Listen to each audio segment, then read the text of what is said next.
Where were things like before coaching? Give a little bit of backstory around your journey. So I've always been a heavier girl. I was one of those people back in high school. I thought I was so overweight. I called myself every name in the book, and so did other kids. And honestly, when I look back at those pictures, that's my goal weight. I have been with Weight Watchers off and on since I was 12 years old. I was literally dropped off at the doors. I loved my parents, and they did the best they could with the knowledge that they had. I've always struggled with my weight, and that's not something I don't think either one of them has ever struggled with at the level that I do and that I did. I've tried Weight Watchers. I don't know how many times I've done it. I've tried Atkins.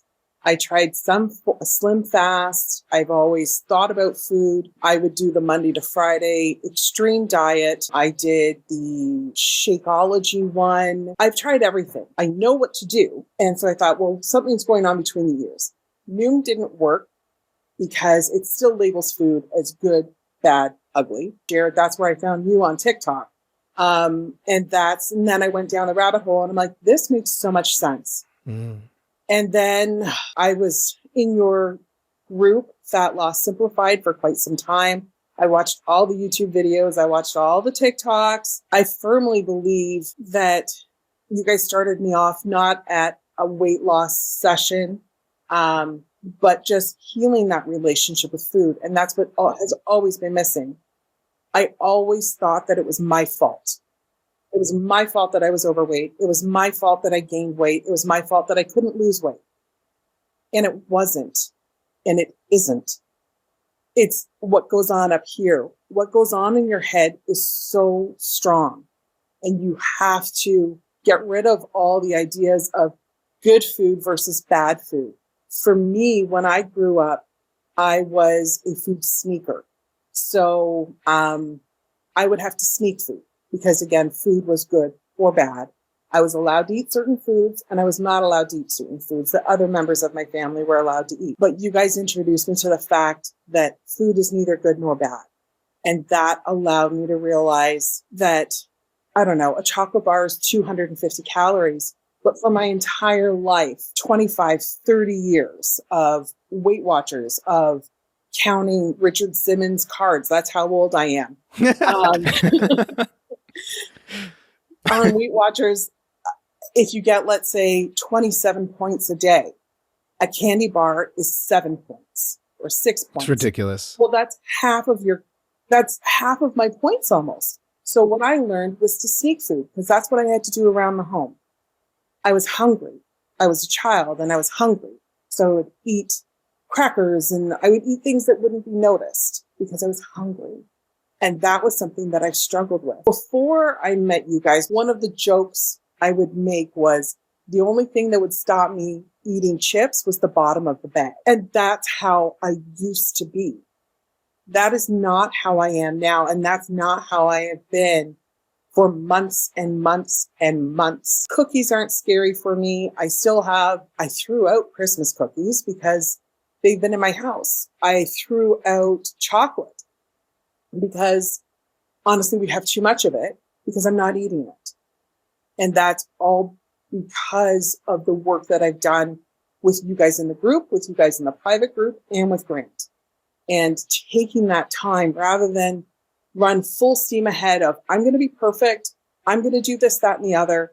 I healed the relationship with food.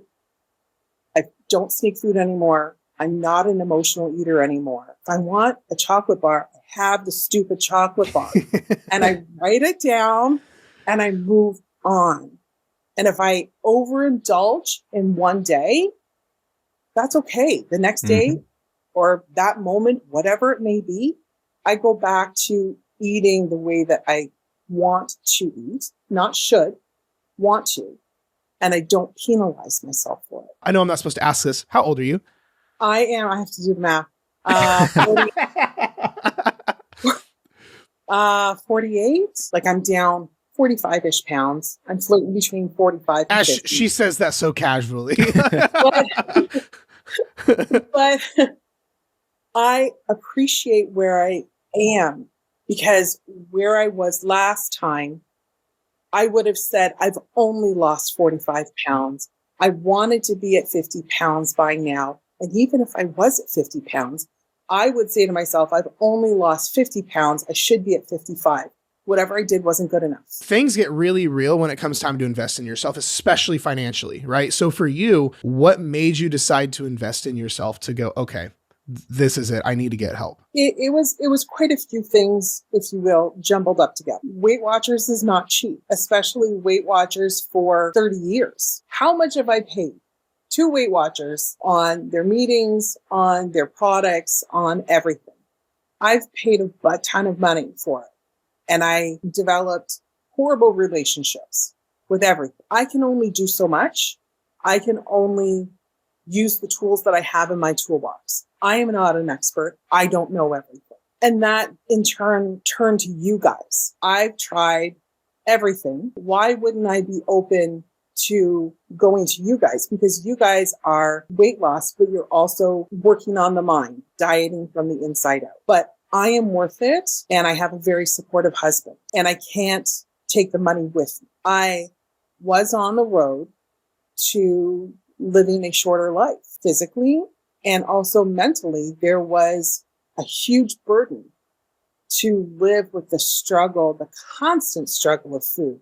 You can't stop eating. You have to learn how to live with it. You have to learn how to eat food, but in moderation. And to me, that was worth it. But having the support from you is instrumental in that as well.